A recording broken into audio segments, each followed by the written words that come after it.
오늘 할 얘기는 기묘한 얘기를 하도록 하겠습니다. 제가 쓴 책이기도 하고요. 제목은 현 앨리스와 그의 시대라는 제목입니다. 아마 여러분들이 평생 들어본 적이 없을 테고 앞으로도 들어보기 어려운 얘기라고 생각이 듭니다. 제가 이 책으로 2015년에 이 책을 썼고요. 2016년에 이 책으로 제 52회 한국 출판문화상이라는 걸 받았습니다. 권위 있고 명망 있는 상입니다. 제가 두 차례 상을 받은 바 있습니다. 2007년에 한국전쟁으로 받았고요. 2016년에 이 책으로 받았습니다. 오늘 할 얘기는 사실은 굉장히 기묘하고 천일야화에 나올 것 같은 이상한 얘기입니다. 어떤 여성에 관한 얘기고요.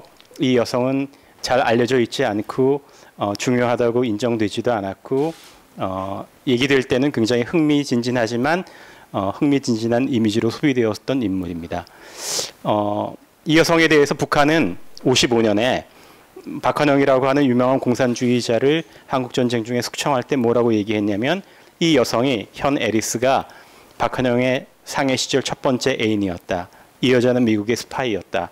이렇게 얘기했습니다. 제가 1985년에 대학 3학년이었는데 어떤 책을 읽다가 이 대목을 읽고서 야 이거 되게 재밌다라고 생각했습니다. 그러나 사실은 더 알기 어려웠습니다.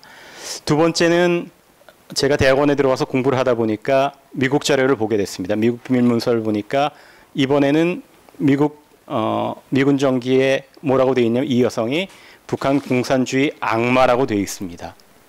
그러니까 북한은 이 여성이 미국의 스파이라고 그랬는데 정작 미국은 이 여성이 공산주의 악마라는 거예요. 자료를 더 찾아보니까 일본 외무성에 있는 자료는 이 여성이 1920년대 공산당의 연락책이라고 되어 있습니다. 2000년대 남한에서는 이 여성을 한국의 마타하리라고 불렀습니다. 도대체 한 여성에게, 한 사람에게 이렇게 도저히 공존할 수 없는, 공존 불가능한 극단적인 정체성들이 어떻게 있을 수 있는가? 이게 제 의문의 출발이었습니다. 아까 얘기한 북한의 주장이고요. 그래서 사실은 북한이 남로당하고 박헌영을 숙청할 때 스파이라고 했습니다. 이 시기의 냉전 시대에 공산주의자들이 정치적 반대파를 숙청할 때 동원하는 게 다 스파이였습니다. 그렇지만 북한 기록에 뭐라고 되어 있냐면 20년 박헌영의 상해 시절 첫 애인이었고 CCIGK라고 하는 굉장히 어려운 미국 첩보기관의 공작원이었다. 그래서 야, 이 박헌영 간첩이라고 하는 게 뭐 근거가 있나 보다 정도의 생각을 했습니다. 게다가 박헌영, 이강국, 상해 시대 첫 애인, 미국 정보기관의 공작원, 그러니까 스파이, 이런 듣기만 해도 궁금증을 불러일으키는 매혹적인 상상의 대상이었습니다. 대학 3학년 때였습니다. 그 다음에 대학원에 들어와서 공부를 하다가 미국 비밀 자료를 읽기 시작했는데 세실 니스트라고 하는 미군정 정보기관 장교가 뭐라고 썼냐면 이 여자는 말이야 주한미군 CCIGK의 임무를 망가뜨린 공산주의 악마라고 썼습니다. 비밀 기록에 보니까. 그리고 이 여성이 박헌영과 함께 미군 내 공산주의자들과 여러 차례 만났다는 겁니다. 도대체 알 수가 없었습니다. 그리고 일본 쪽 기록을 보니까 공산당 관련 연락 업무차 블라디보스톡을 오고 갔다. 게다가 이 보고가 나온 23년에 이 여성은 이미 결혼한 상태였는데, 남편이 있는 상태였는데 약혼하러 간다고 하는 위장을 내세워서 블라디보스톡을 오고 가고 있었습니다. 도대체 이 사람은 뭐야? 이런 생각이 들었습니다. 그런데 이 여성이 가기로 되어 있던 곳이 어느 곳이었냐면 박헌영이 블라디보스톡으로 망명했을 때 거처한 집이었습니다. 2000년대 이 현 앨리스라고 하는 여성의 막내 동생이 한국에 들어와서 인터뷰를 했는데 그 때문에 한국에서는 한국판 마타하리로 알려졌습니다. 김성종이라고 하는 유명한 소설가가 여명의 눈동자라고 하는 소설을 썼습니다. 여명의 눈동자라고 하는 게 마타하리죠. 새벽의 눈, 그런 뜻입니다. 그래서 그 보도에 따르면 뭐라고 썼냐면 메가더의 부관이자 비서였다. 상해 시절에는 박헌영과 여운형으로부터 동시에 구애를 받았다. 제가 깜짝 놀랐습니다. 이거 완전히 소설인데, 상상인데 그래서 사실은 이 여성의 얘기를 써야 되겠다는 생각을 했습니다. 제 역사학을 하고 있는데요. 역사학의 근간은 뭐냐면 자료를 찾아서 새로운 얘기를 쓰는 겁니다. 그래서 자료를 찾아서 한국, 미국, 독일, 체코, 일본 이런 데를 여행했습니다. 미국 내셔널 아카이브나 의회도서관, 그 다음에 해군 사관학교 도서관, 뭐 LA에 있는 도서관들, 그 다음에 체코에 제가 체코를 하나도 못하는데 체코도 갔습니다. 증언 여러 사람을 만났습니다. 실마리를 얻었는데 어떻게 할까 궁금하던 차에 이런 사진을 하나 발견했습니다. 군복을 입고 있죠. 이 사람들은 누구냐면 1945년 11월에 도쿄에 도착한 일본은 2세 언어 전문가들입니다. 니세이 링귀스트라고 부르는 사람들인데 대부분이 일본 2세들이고요. 그중에 한국 사람이 한두 명 포함되어 있습니다. 그런데 여기 보이는 이 여성이 내가 찾고 있는 현 앨리스라고 하는 여성입니다. 이 사진을 발견하고 정말 뜰 듯이 기뻤어요. 그래서 이 여성을 알고 있는 이 니세이 언어 전문가를 찾아야 됐다고 생각했습니다. 그래서 두 사람을 찾았습니다. 네. 그래서 이 첫 번째 여성이 밀드레드 야마모토라고 하는 여성인데 제가 2012년에 버지니아에 찾아갔을 때는 1년 전에 돌아가셨어요. 남편을 만났는데 남편도 역시 일본인 2세였고 이분이 지금 CIA에서 일했던 분인데 90 넘은 분인데 둘이 같이 일본집에서 스시 먹고 맥주 마시고 이분이 모는 빨간 저 SUV를 몰고 집으로 돌아오면서 제가 지금 이게 무슨 짓을 하나 그랬습니다. 현 앨리스는 별로 기억이 없었어요. 그래서 자기 부인에 대한 얘기, 부인이 어떻게 해서 니세이 링귀스트가 됐는지 이런 얘기를 들려줬습니다. 그리고 이분을 통해서 이 여성이, 이 여학생이 군복을 입고 이 할머니가 됐어요. LA까지 찾아와서 만났습니다. 뭐 몇 년 걸렸는데 할머니가 잘 안 만나려고 했어요. 굉장히 수줍음이 많아서. 만나서 얘기를 들어봤더니 제가 듣고 싶은 얘기는 현 앨리스가 어땠어요? 그 여자는 무슨 일을 했어요? 물어봤는데 단 한마디 들었습니다. She was old and nice.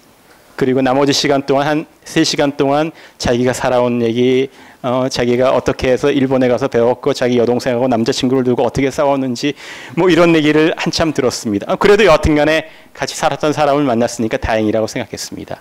그리고 LA에 현 앨리스와 함께 체코에 가서 활동했던 선우학원, 해롤드 선우라고 하는 분을 만났습니다. 그리고 그 옆에는 현 앨리스와 함께 북한으로 들어갔던 이삼인이라고 하는 목사의 사위입니다. 두 사람을 만나서 얘기를 들어서 두 분 다 돌아가셨습니다. 뭐 그때 찍은 사진이죠. 네. 역사를 하니까 증명을 남겨야 된다는 그런 강박이 있습니다. 궁금하던 차에 제가 체코를 한번 가야 되겠다고 생각을 했어요. 그런데 체코어도 모르고 체코 아카이브도 모르는데 어떡하나 생각하던 차에 TV를 돌렸어요. 여러분들 혹시 아실지 모르겠어요. 우리 학교 경제학과에 있는 블라디미르 흘라스니 교수입니다. 케이블 TV를 봤더니 이분이 나오는 거예요. 나 아는 사람인데? 부인이 한국 분이에요. 케이블 TV에서 보니까 자기 어머니하고 한국 장모님하고 뭐 잘 지내는 그런 얘기를 봤습니다. 그래서 내가 이 사람을 꼬셔야지 생각했습니다. 그래서 인문대랑 사회대랑 자연대랑 선생님들끼리 배구대회가 있어요.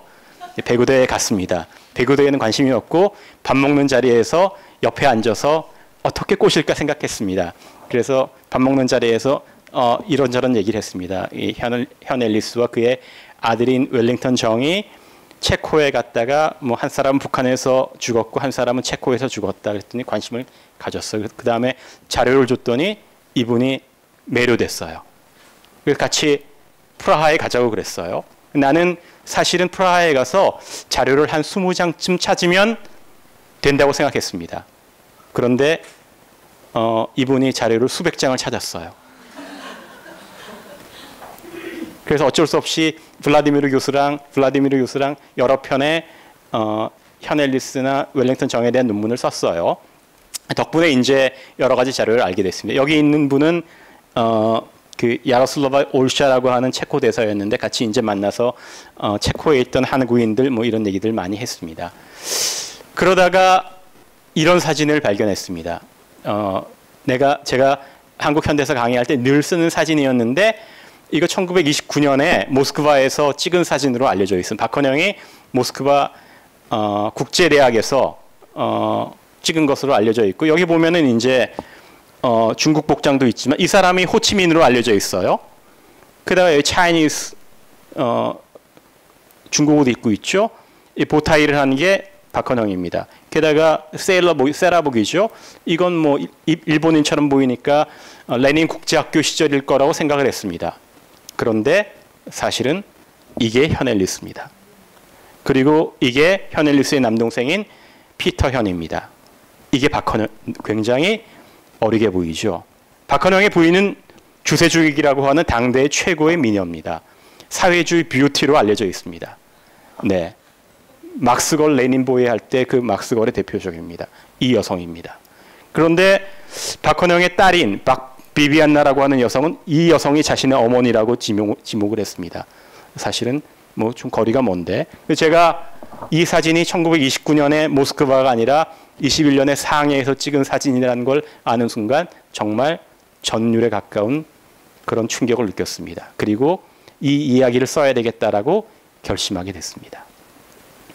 이 현엘리스는 어떤 사람이냐? 사실은 아버지가 목사이자 독립운동가입니다. 현순이라고 하는 목사예요. 그래서 이분은 관립영어학교에서 배웠고 일본 유학을 갔습니다. 이 집안이 역관 집안입니다. 근대 세계에 두려움이 없는 집안이에요. 그래서 이분이 1902년 3년에 하와이 첫 이민의 통역으로 따라갔습니다. 그때 부인이 임신 중이었습니다. 그래서 현엘리스가 태어났습니다. 하와이에서 태어났어요. 그리고 1907년에 한국에 돌아와서 정동감리교회, 그 교회 목사님이었어요. 그러니까 목사님이자 평범한 삶이었던 이 사람의 인생이 바뀐 건 언제? 1919년 3.1운동이었습니다. 3.1운동 때 독립운동가들이 이분을 상해의 연락원으로 파견했습니다. 3.1운동을 세계에 알리는 일을 했습니다. 독립운동의 최전선에 서서 이분이 미국에 가서 구미위원부 위원장도 지냈습니다. 그리고 1924년에 하와이에 가서 그 이후로 목회를 한 분입니다. 한국에서는 63년에 독립유공자가 됐고요. 지금 국립묘지에 안장되어 있습니다. 그래서 현엘리스는 1903년 5월 8일에 하와이 코올라우라고 하는 데서 태어난 첫 번째 미국 시민권을 받은 한국인입니다. 이 앞에 다른 한국애가 태어났지만 시민권을 받기 전에 죽었어요. 그러니까 시티즌십을 받은 첫 번째 한국인입니다. 한국 이름은 미옥, Beautiful Jade입니다. 네, 한국에 들어왔고요. 이화여중 나왔습니다. 그리고 이화여전에 등록했어요. 19년에. 그런데 마침 그 해에 3.1운동이 일어나서 학교를 다니지 못했습니다. 제가 학적을 보니까 이화여중은 졸업했다고 되어 있지만 이화여전에는 그냥 입학만 했지 등록 기록이 없습니다. 아버지를 따라서 식구들이 모두 다 상해로 갔습니다. 상해에서 자랐습니다. 그래서 상해에 있는 중국인 기숙학교, 그 다음에 일본에서 유학했고요. 그때 박헌영을 만났고, 그 다음에 평생은 아니고 자신의 남편이 될 남자를 만났습니다. 이게 가족들의 모습입니다. 엘리자베스, 피터, 조슈아, 데이빗. 그러니까 다 성경에 나오는 이름들로 주로 이름을 지었습니다. 박헌영하고 현수는 어떤 관계였느냐? 사실은 현 앨리스의 동생인 현 피터가 피터현이 회고록을 남겼는데 이렇게 썼어요. 박헌영이 내 매형이 되어줬으면 좋겠다고 생각했다. 남동생이 그랬다는 거예요. 그래서 뭐 상해에서 소년혁명단 이런 데 다녔다. 그리고 박헌영이 모스크바 유학을 보내주려고 했다. 그리고 아버지하고 현 피터가 프랑스 조개 감옥에 갇혔는데 박헌영이 우리를 구해줬다.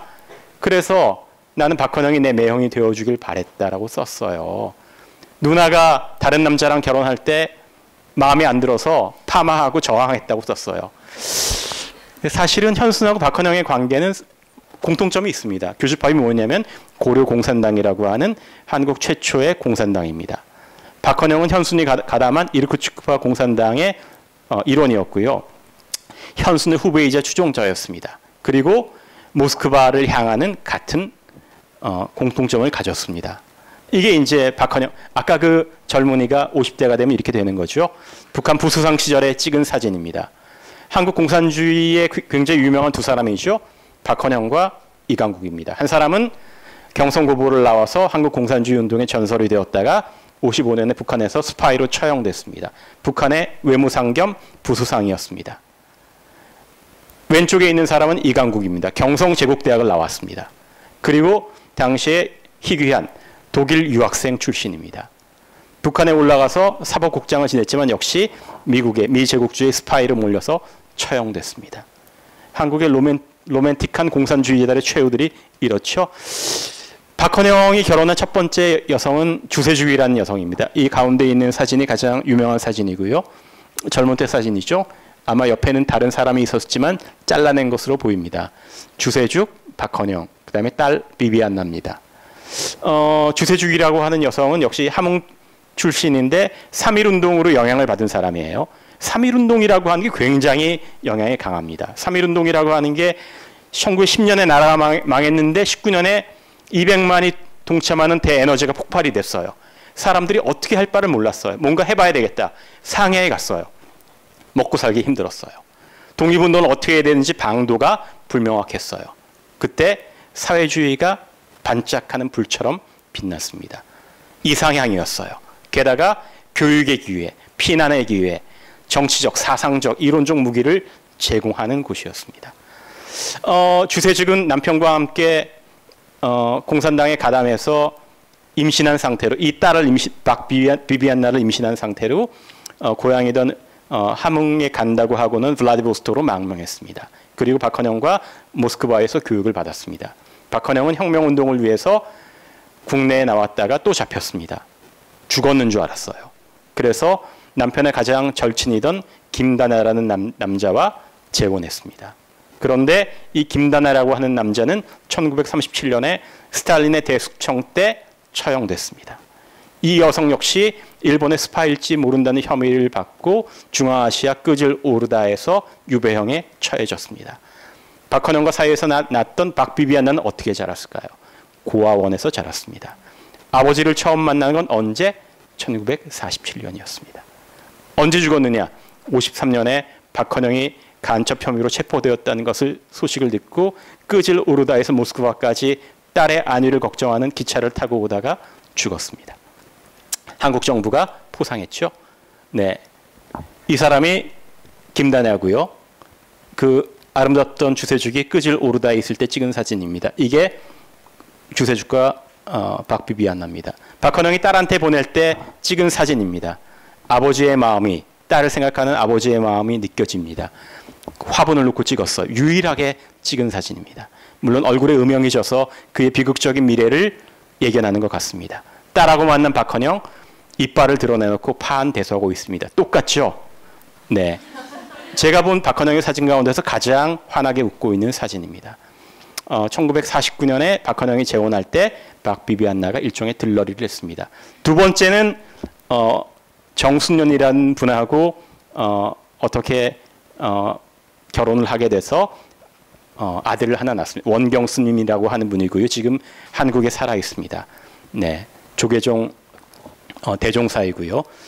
누나를 모스크바에 가서 만난 사진입니다. 박비비안나는 지금 죽었습니다. 세 번째 결혼했습니다. 천하장가를 갔습니다. 평양 시절에 윤레나라고 하는 자기 비서랑 결혼을 했고요. 왜 그런지 모르지만 결혼을 해서 뭐 사진도 찍고 잔치를 크게 했습니다. 앨범도 만들었는데 한국전쟁 때 미군이 이 앨범을 뺏었습니다. 그래서 북한 노획문서철에 우리가 알고 있는 사진이죠. 김일성과 박헌영, 윤레나입니다. 여기 보시면 이 옆에 윤레나의 들러리처럼 보이는 이 사람이 누구냐면 박헌영의 큰딸 박비비안나입니다. 네, 아버지, 부인, 딸입니다. 이복 누나, 여동생입니다. 네, 모스크바에서 찍은 사진이고요. 그러면 박헌영과의 관계는 뭐 여하튼간에 어떤 이념적인 친연성이 있는 것 같다. 1920년대 상해라고 하는 건 어떤 것이었느냐? 여기는 정말 독립과 혁명의 에너지가 이글거리던 곳이었습니다. 독립, 3.1운동의 에너지, 임시정부 알겠어요. 3.1운동이라고 하는 게 국제적으로는 파리강화회의 혹은 민족자결주의 또는 국내적으로는 고종의 인산이나 뭐 일본에 대한 반감 또는 해외에서는 파리강화의 대표를 보내려는 에너지가 모아져서 상해 임시정부가 만들어졌어요. 그래서 상해에서 임시정부의 형태로 외교 노선을 해보겠다. 두 번 시도했어요. 하나는 파리강화회의, 두 번째는 워싱턴 군축회의 했는데 둘 다 실패했어요. 그랬더니 문제가 어디로 돌아왔어요? 아니, 상해에서 임시정부를 하는 게 이게 타당해? 임시정부를 없애고 새로운 걸 만들어야 돼. 임시정부를 바꿔야 돼. 임시정부를 유지해야 돼. 우리가 잘 아는 국민대표대회죠. 창조파, 개조파, 유지파입니다. 그렇게 갈라지게 되니까 사실은 사람들이 사분오열되는 거죠. 그때 사회주의 공산주의라고 하는 게, 모스크바라고 하는 게 새로운 빛으로 등장하게 됩니다. 모스크바로 갔던 민족주의자들이 많습니다. 대표적인 사람이 김규식과 여원영입니다. 김규식은 선교사 언더우드 손에서 큰 미국 러너 칼리지를 나온 대표적인 친미파입니다. 세문안교회 20대 장로였습니다. 여운형 평양신학을 나온 전도사입니다.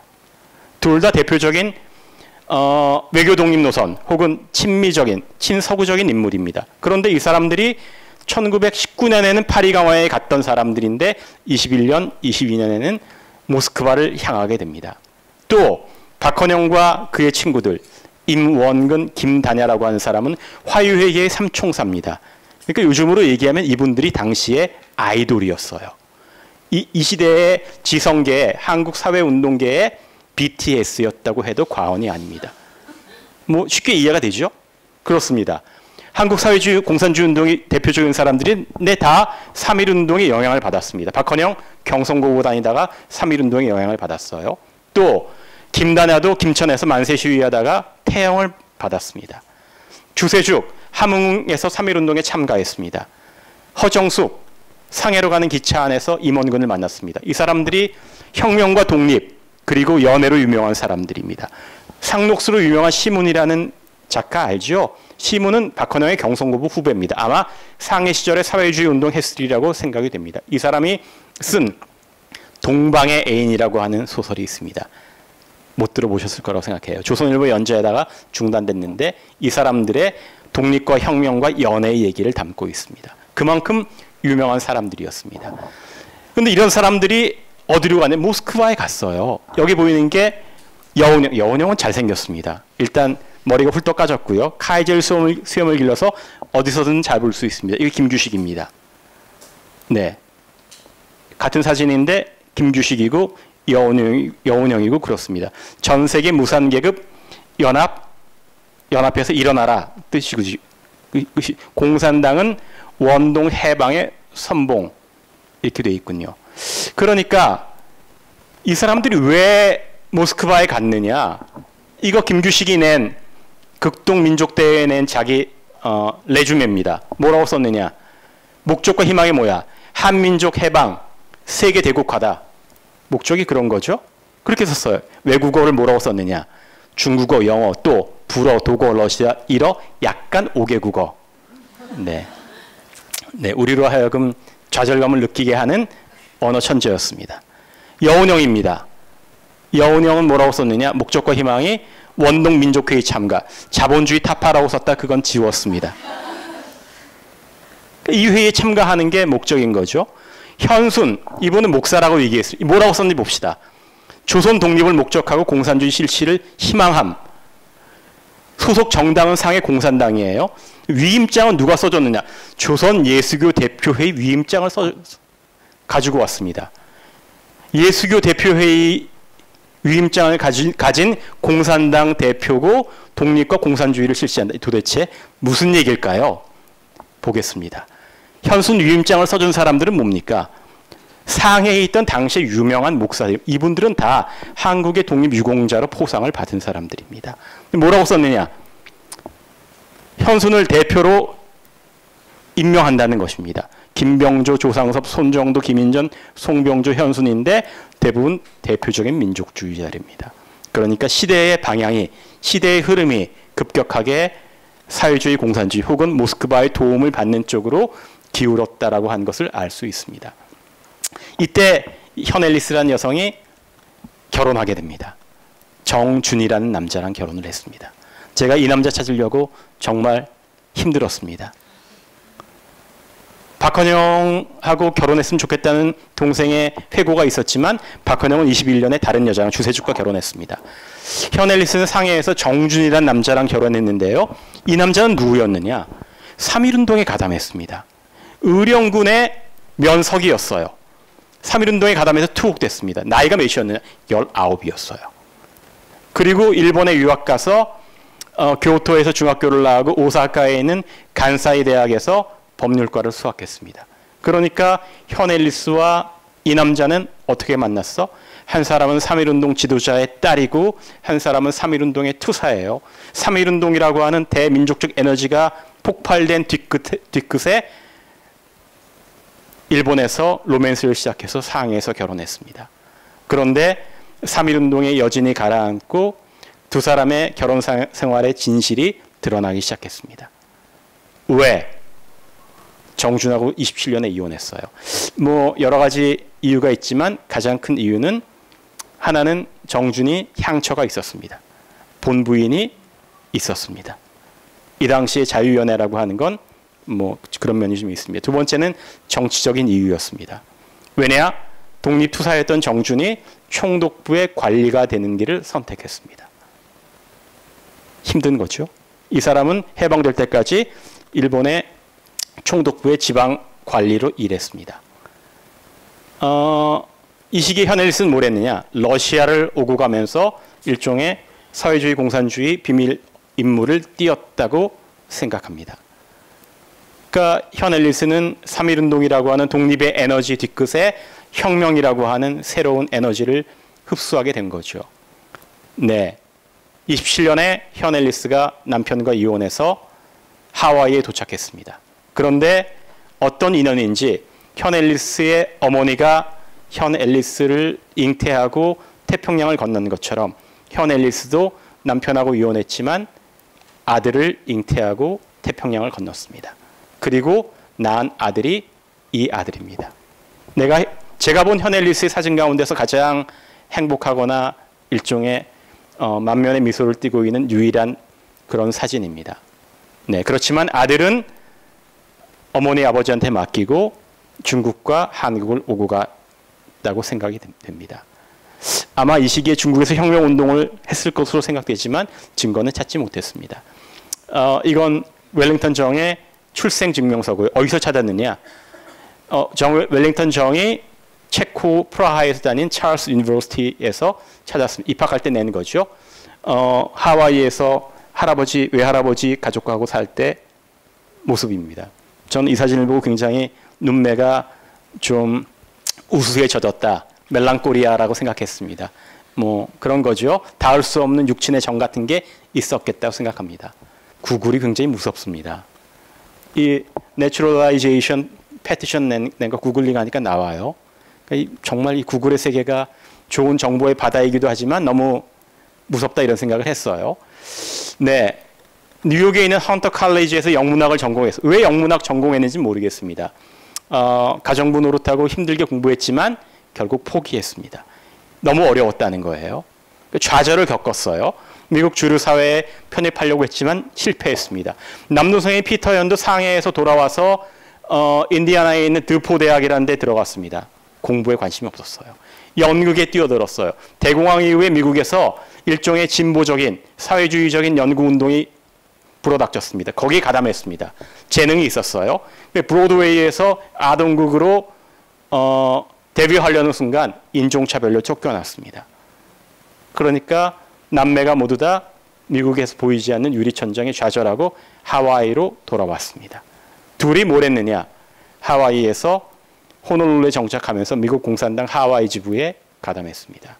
호놀룰루에서 하숙집을 경영하면서 미국 공산당과 가담된 노동조합 손님들을 많이 받았습니다. 아마 태평양 전쟁기 이전에 미국 공산당 하와이 지부에 가담했다고 생각이 됩니다. 뭐 그냥 관성의 연장인 거죠. 이 사람들이 태평양 전쟁 때 어떻게 했느냐? 둘 다 미군에 들어갔습니다. 왜? 일본하고 싸워야 되니까. 그래서 현 피터는 미군에 나이가 40이 넘어서 입대를 한 겁니다. 군사정보언어학교를 나와서 OSS에서 일했습니다. 주한미군 통역관으로 왔고요. 현 앨리스는 역시 아마 전쟁부 군사 정보 분야에서 일본어 번역했을 것으로 생각이 듭니다. 해방이 되니까 한국에 들어왔습니다. 이게 서울신문에 실린 이 남매의 사진입니다.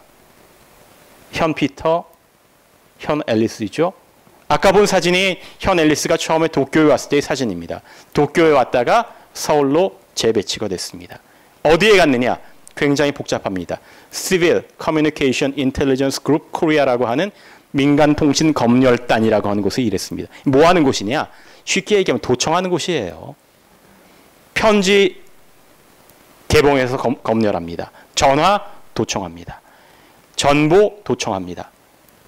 미군정 시대에 46년 8월에 서울시에서만 한 달에 약 80만 건 정도의 편지를 검열했습니다. 거기에 서울지구 부책임자가 현 앨리스였습니다. 피터도 미군정 통역이었습니다. 이 사람들이 어떻게 했느냐? 네, 자기가 아는 대로 행동했습니다. 상해 시절에 친구를 만났습니다. 누구? 박헌영이에요. 당시에 조선공산당 당수였어요. 또 여운형 인민당 당수였어요. 그러니까 서슴없이 오랜 친구들을 만나러 다녔습니다. 현 앨리스와 현 피터 모두 다 미군 소속이었습니다. 미군이 깜짝 놀라서 감시하기 시작했습니다. 특히 현 피터는 공개적으로 박헌영을 방문했고요. 게다가 조선공산당과 주한미군 내에 있던 공산주의자들, 우리 생각에 미군 내 공산주의자가 없을 것 같죠? 2차 대전 시기에는 공산당원도 징집돼서 미군에 복무했습니다. 그러니까 주한미군 내에도 공산주의자들이 있었습니다. 이 사람들을 조선공산당에 소개했어요. 또 조선공산당이 필요한 공산주의 문건들을 미국에서 얻어오려고 했어요. 또 공산당의 주의 주장을 미국에 선전하려고 했습니다. 그래서 쫓겨나게 됐습니다. 당연하죠? 1946년 3월에 박헌영이 클론스키라고 하는 굉장히 유명한 주한미군 내 공산당원을 미국 공산당에게 추천하는 편지입니다. 클론스키가 이걸 들고 가다가 인천항에서 걸려서 다 뺏겼습니다. 우리가 알게 되는 거죠. 이때 현 앨리스의 모습이고요. 이게 현 앨리스가 일했다는 Civil Communication Intelligence Group Korea, 이건 도쿄에 있는 사무실이고요. 한국에 있는 사무실입니다. 그러니까 민간통신 검열을 하는 곳이었죠. 네, 아까 얘기한 이 클론스키라는 사람이고 제플린이라는 사람인데, 이 사람들이 미국에 가서 뭘 했느냐? 이런 선전을 하는 거예요. 이런 거죠. 그 참전 군인이 얘기하는데 미국이 누굴 후원하느냐? 친일파, 그 다음에 봉건그룹, 이 사람들이 한국 지배하기 위해서 이런 사람들을 후원한다. 그러니까 사실은 미군정은 군정의 안정성 위협이 된다고 생각을 했죠. 이런 활동과 관련이 돼서 1946년에 추방되게 됩니다. 미국으로 돌아왔습니다. LA에서 어떻게 했느냐? 이게 현순 목사, 앨리스 피터입니다. 46년에 LA로 이주해서 LA에서 주류 상점을 열었습니다. 생활 능력은 굉장합니다. 정말 우리가 호놀룰루에서도 하숙집을 해서 집을 샀고요. LA에서도 리코 스토어를 해서 집을 샀습니다. 네, 굉장히 현실적이고 생활력이 강한 여성입니다. 어디에 가담했냐면 독립이라는 신문에 가담을 했어요. 근데 이 신문은 태평양 전쟁기에 만들어진 신문입니다. 무장투쟁해야 된다, 일본을 상대로. 그래서 한인들의 지지를 얻은 신문입니다. 그런데 전후에 어디까지 나갔느냐? 좌파적인 노선을 견지하다가 대중적 토대를 잃었습니다. 왜? 우리는 반이승만이야. 그런데 남한에서 지금 이승만이 미군정과 결합돼서 우리 친구들을 괴롭혀. 예를 들어서 박헌영을 탄압해. 여운형은 암살돼. 나머지는 다 북한으로 쫓겨가. 어떻게 해야 돼? 반이승만, 반미군정, 한 발을 더 내디면 친북이었습니다. 굉장히 가까운 거리였죠. 북한이 유토피아라고 생각했어요. 왜? 많은 좌파들이 북한을 선택했습니다. 대부분의 좌파들은 1950년대 초반 이후에 북한에서 숙청됩니다. 그렇지만 아직은 이상향으로 보였습니다. 그래서 평양에 너무 가고 싶었어요. 그렇지만 평양에 가는 길이 없었습니다. 평양을 향해서 편지를 쓰기 시작했습니다. 그때 체코에 있던 한웅수라고 하는, 여기 지금 나와 있는 사람인데요. 굉장히 모던하게 생겼죠. 이 사람은 오스트리아하고 체코에서 공부한 당대 최고의 고고학자입니다. 이 사람이 재미한인 좌파들한테 그렇게 궁금해하던 북한 소식을 전해주는 거예요. 북한 대표들이 체코에 왔어요. 이 사람들을 만나서 인터뷰 기사를 보여줬습니다. 게다가 이 사람 스스로가 평양에 들어와서 김일성대학 교수가 됐어요.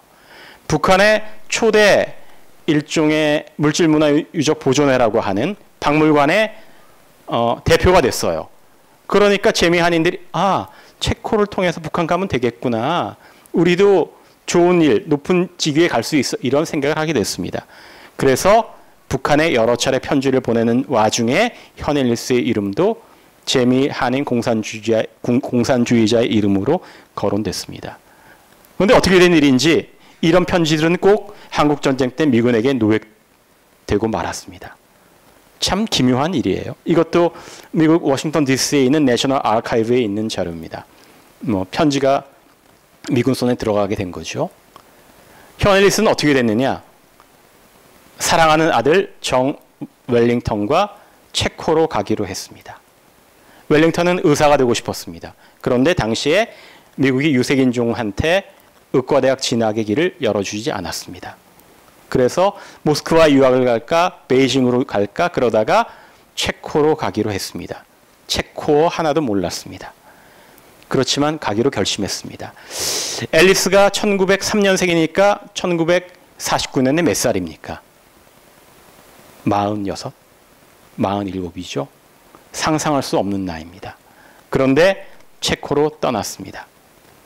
그리고는 체코를 거쳐서 북한에 갔습니다. 이건 체코에 있는 문서보관소에서 찾은 사진입니다. 좀 피곤해 보이고 좀 그렇죠? 네, 좀 두려워하는 눈빛 있는 것 같고, 이건 이제 LA에서 이게 웰링턴 정입니다. 할머니고 할아버지고 앨리스 현이고 데이비드 현, 피터 현이고 그렇습니다. 가족들이 이제 웰링턴 정이 떠난다고 하니까 같이 환송을 해준 겁니다. 다시는 만나지 못했습니다. 체코에 도착한 현 앨리스 모자입니다. 엄마 아들입니다. 이건 무슨 사진이냐? 북한에서 온 평양에서 온 북한 대표단이 세계평화의회라고 하는 곳에 참가했습니다. 이 여자는 누구냐면 한복 입은 이 여자는 여성동맹, 조선여성동맹 여맹위원장인 박정혜라는 여자입니다. 이 사람은 누구냐? 유명한 소설가 한설야라고 하는 사람입니다. 이 사람은 누구냐? 조선기독교연맹의 위원장인 김창준 목사입니다. 그런데 이 사람들이 체코에 와서 보니까 미국에서 왔다는 자칭 공산주의자 모자가 뒤에 앉아 있는 거예요. 이건 도대체 뭐지? 이 어색한 조우. 도대체 미국 시민권을 가졌다는 이 사람들이 어떻게 체코에 와서 프라하에 와서 이 공산주의 회합에 동참할 수 있지? 이런 어울리지 않는 이질감이 이들의 비극적 운명을 암시하는 것이라고 볼 수 있습니다. 결국 프라하에서 평양이 들어갔습니다. 처음에는 박헌영의 비서로 일했다고 알려져 있습니다. 글도 썼습니다. 53년에 남로당에 대한 재판이 시작되자 현 앨리스는 미국의 간첩으로 체포됐습니다. 손쉽죠. 왜? 미군 정보기관에서 일했습니다. 55년에 박헌영이 미국의 스파이로 체포되자 현 앨리스가 가장 중요한 인적 증거로 사용됐습니다. 재판정에는 나오지 않았습니다. 제 생각에는 두 가지 가능성이 있습니다. 하나는 자살했거나 아니면 고문으로 죽었을 거라고 보입니다. 현 앨리스는 평양이 자신의 샹그릴라라고 이상해라고 생각했지만 천신만고 끝에 그곳에 가서 결국은 스파이로 몰려 죽임을 당하게 됐습니다. 공정한 재판 같은 것은 존재하지 않았습니다. 현 앨리스가 죽던 그 시점에 LA에서는 정반대의 일이 벌어지고 있었습니다. 남동생이던 피터 현과 데이비드 현이 당시 메카시 선풍에 걸렸습니다. 메카시는 상원이고요. 하원에서는 비밀활동조사위원회라고 하는 House Committee on American Activities라고 하는 조직이 있었습니다. 여기에 소환됐습니다. 공산주의자 추방할 수 있다고 되어 있었습니다. 피터는 시민권이 있었습니다. 데이비드는 시민권이 없었습니다. 미국이 16년 동안 추방하고 구금한다고 괴롭혔습니다. 지금 벌어지고 있는 일이랑 비슷하죠. 네, 굉장히 유명한 미국의 소수인종 인권운동의 핵심적인 인물이 됐습니다. 프라하에 있던 웰링턴은 어떻게 됐느냐? 웰링턴은 똘똘했습니다. 55년에 48년에 가서 55년에 외과 의사가 됐습니다. 체코 한마디 모르고 의학 몰랐지만 결국은 찰스 유니버시티에서 외과 의사가 됐습니다. 엄마랑 만나고 싶었어요. 평양 프라하 주재 북한 대사관에 가서 신청했습니다. 북한으로 갈 수 있는 비자를 달라. 북한 대사관이 이렇게 체코 외무성에 답변했습니다. 아니 제가 왜 여기 있어요? 제 엄마는 국가 반역자예요. 웰링턴은 입국 불가하고 체코 정부가 마음대로 처분해도 좋습니다. 일주일 뒤에 이번엔 미국 대사관에서 체코 외무성에 편지를 보냈습니다. 미국 시민이던 웰링턴 정의 스테이터스가 어떤지를 물어봤어요.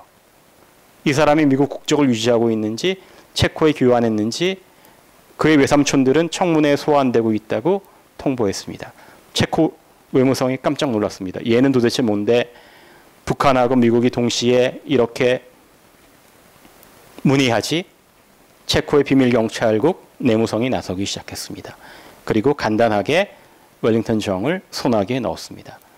네, 체류 비자를 주지 않았고 생활비와 관련된 펀드들을 끊었습니다. 웰링턴은 어디도 돌아갈 수 없었습니다. 미국으로 갈 수 없었습니다. 또 한국으로 갈 수 없었습니다. 북한으로 갈 수 없었어요.